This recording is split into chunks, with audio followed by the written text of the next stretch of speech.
The hack is back, ladies and gentlemen. The hack is back. The 80 race winless drought is over. Let's talk Chicago. So, where do I start with this one? Chicago street race. The Grant Park 165. It was something. It was something. Yeah, I mean, stage 1 was kind of a dud. Yeah, I mean, it's not like it wasn't a dud, but like it wasn't like crazy action, if you know what I mean. Because like SVG, he worked his way to the front. He ended up winning the stage, and then yeah, Corey LaJoie had a spin out in the meantime there as well. And I mean, the lead was going back and forth. Like, I mean, Ty Gibbs held on to it for most of the stage, and then SVG passed Larson, Bell. Excuse me. Yeah, because, like, it was really interesting at the start because, like, they had it delayed for about 20-30 minutes or so at the start. And, some drivers started on slicks, some drivers started on wets, and it was really interesting to see how everything unfolded there. But, yeah, let me see what all happened here. SVG got to the front. I mean, he had some help with Ryan Preece to get out to the front, and then Corey LaJoie had his wreck, so unlucky there for Corey.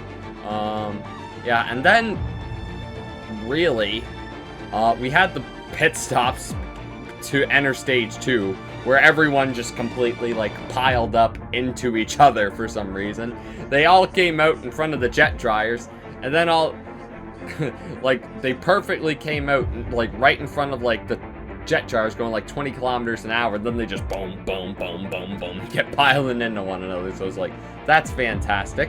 And yeah, then they got restarted for a little bit in stage 2. Bowman locked up the brakes, funny enough, trying to reset his windshield wipers or whatever.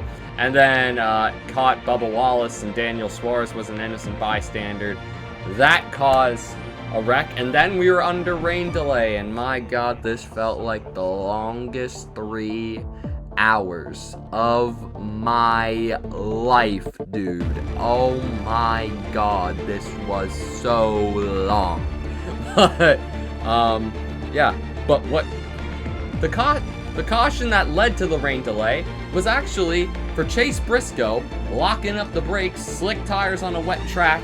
Normally, it doesn't work out too good, and for Briscoe, he just went a sliding into the tire barriers, kablamo. But what people missed, I seen it live, but I seen he hit Van Gisbergen, and I didn't think it would affect Van Gisbergen this much, but he hit SVG enough in the rear to just push him into the corner a bit more than what he wanted to go, and it sends the right side of his car into the concrete barriers, and SVG is done for the day and out of the race. Unfortunate for Shane, but yeah, what more can you do? Such a shame, man. He was gonna, chances are, especially in the wet, more than likely he was gonna win this race. I mean, strategy did come together towards the end of that race, but what can you do? I can't. Bob probably has how long the rain delay was. I'll have to look it up. But yeah, 3-hour rain delay. The weather came. We were back under caution, and then we were back underway for the rest of stage 2. What else happened here? Oh yeah, very first lap, Stenhouse and Hamlin got it. Well, Denny Hamlin did the same thing that Briscoe did, and then just kind of took Stenhouse as an innocent bystander. And then just only a few laps later, pretty much the exact same thing happened to Kyle Larson. Just absolutely sent it into the fence. And yeah, Larson's crash, I was scared for him at the time that happened, because he went under the tires and into the concrete wall. Like, you can see his car was absolutely pancaked, man. It was pancaked into the fence. So yeah, Larson, yeah, he caught a little bit of Ty Gibbs going into it, but Ty Gibbs made it out okay. And then, yeah, at this point, too, I should also mention, I should have brought this up earlier, but it's on the clock. The rules set that the race can go no later than 8:20. So once they hit 8:20, that's when they're going to wave the white flag for one more lap or whatever. So then people pit before the end of the stage. well, some people pit under the caution, and then some people pit before the stage break, like you normally do on a road course. But then some people, like Alex Bowman, Joey Hand, Brad Keselowski, they all stay out on the wets, and they're like, well, we've only got 20-25 minutes left. We're probably going to get a caution or two, so you might as well try and push it. Joey Hand ended up winning stage 2. SVG ended up winning stage 1. I don't think I mentioned that. But Bowman got to Joey Hand at the restart, a couple laps after the restart, rather. Bowman he made a smart move going into turns 4 and 5. I mean, that was, well, 3, 4, and 5. That was honestly where Bowman was the best all day, to be totally honest. Makes the move on Joey Hand. Kind of like where SVG got the lead last year, except it wasn't a crossover. But then, yeah, Bowman took the lead. He set sail, and, yeah. It was really, this race was so interesting. Just the fact that it almost became a timed race. The time part of the race made it so interesting. And I mean so interesting, because it's like, the strategies were so mixed up with the wet weathers and the slicks. If it wasn't for the wet weathers, I think it would have been a lot more simple for the crew chiefs. But man, if you like difference in strategy, holy God, that post-rain delay was for you. And then, but then as this race is winding down, you can see like the guys on dry, slicker tires are making their way through the field. Once the end of stage 2 hit, that was when the slicks were the better tire. But Bell, Gibbs, Reddick, they're all back in like 8th, 9th, and 10th, if not further. And you can see they're making their moves. Excuse me, they're making their way to the front. Bell ended up getting caught up in a wreck. Stenhouse got loose, got into Truex, and then Truex got into Bell.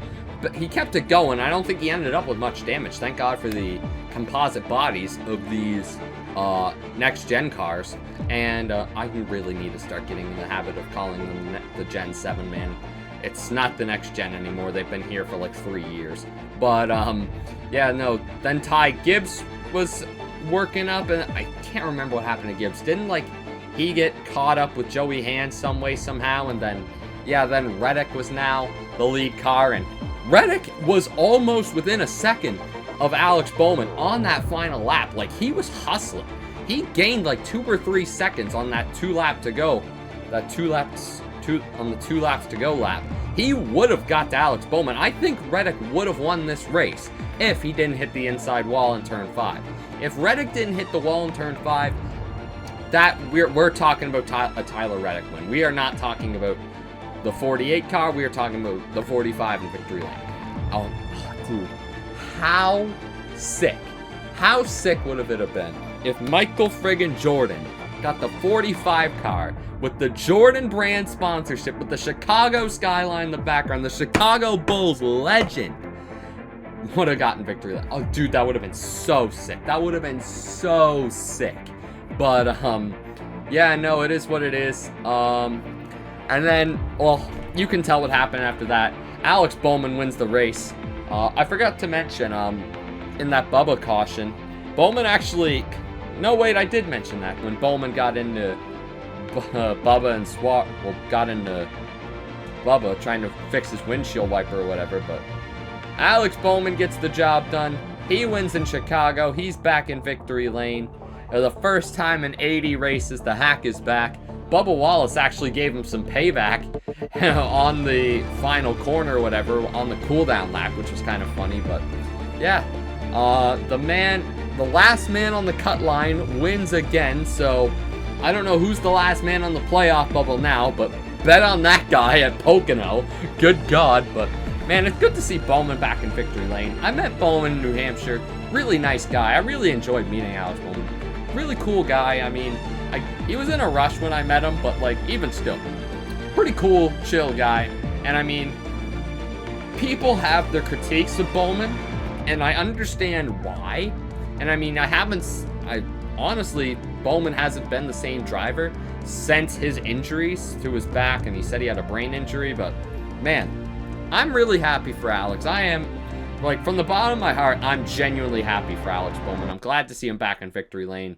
Happy for him, and yeah, man, the 48's back in victory lane. I don't think Bubba Wallace is too happy, considering the guy who wrecked him won the race. But, yeah. How about that for Chicago street race? Well, let's talk our finishing results. Alex Bowman gets the job done. He got the most stage points out of any driver in this race, too, so good for Alex Bowman. Tyler Reddick brings it home in second. Ty Gibbs in third. Man, I had all three of those guys in fantasy today. That's a W.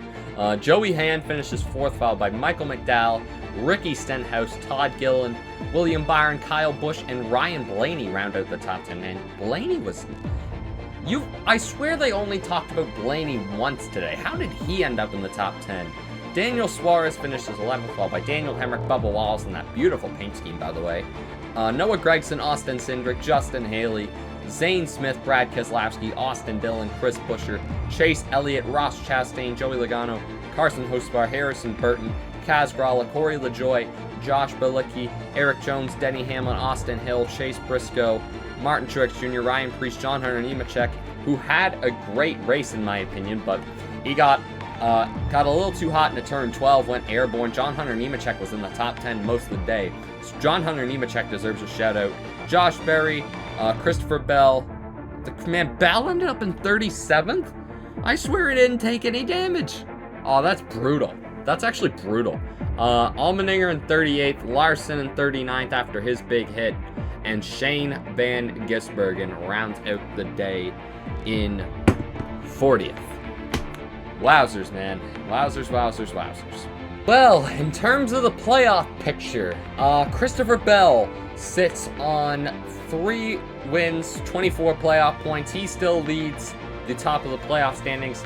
In terms of the guys that are locked in, he's followed by Kyle Larson, Denny Hamlin, William Byron, Tyler Reddick, Ryan Blaney, Austin Cindric, Chase Elliott, Joey Logano, Brad Keselowski. Alex Bowman adds his name to the winner list, and the 12th different winner of the season, is Daniel Suarez. So the 4 guys who are in on point are Martin Truex Jr. up by 125, Ty Gibbs up by 84, Ross Chastain up by 53, and Chris Buescher up by 45.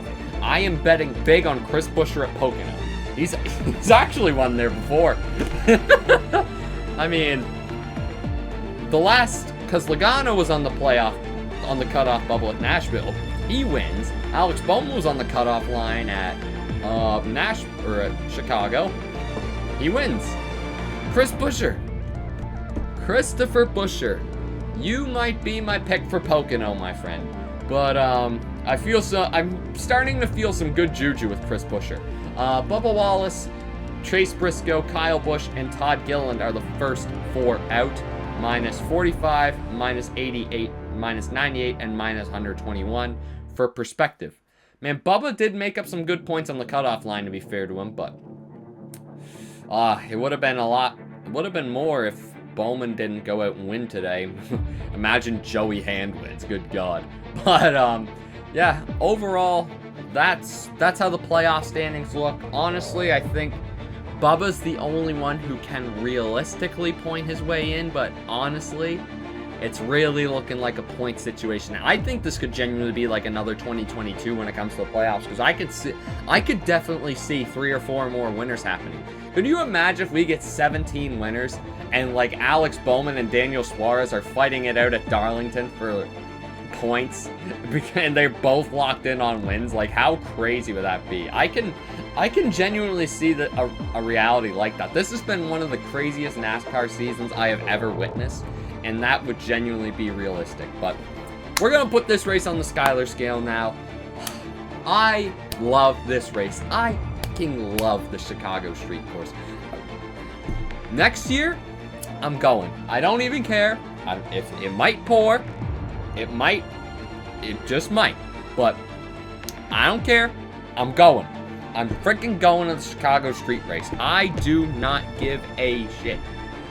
My apologies for swearing, but I'm gonna go to the Chicago Street Race next year. I freaking love this race too much. But in terms of a rating, what am I gonna give this race?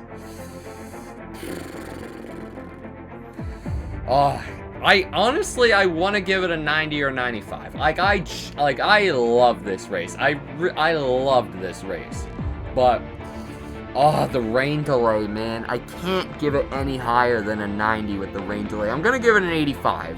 because I do think it could have been like a little bit better. But man, I love the Chicago Street Race, man. It's one of my favorite races every year. I hope it stays.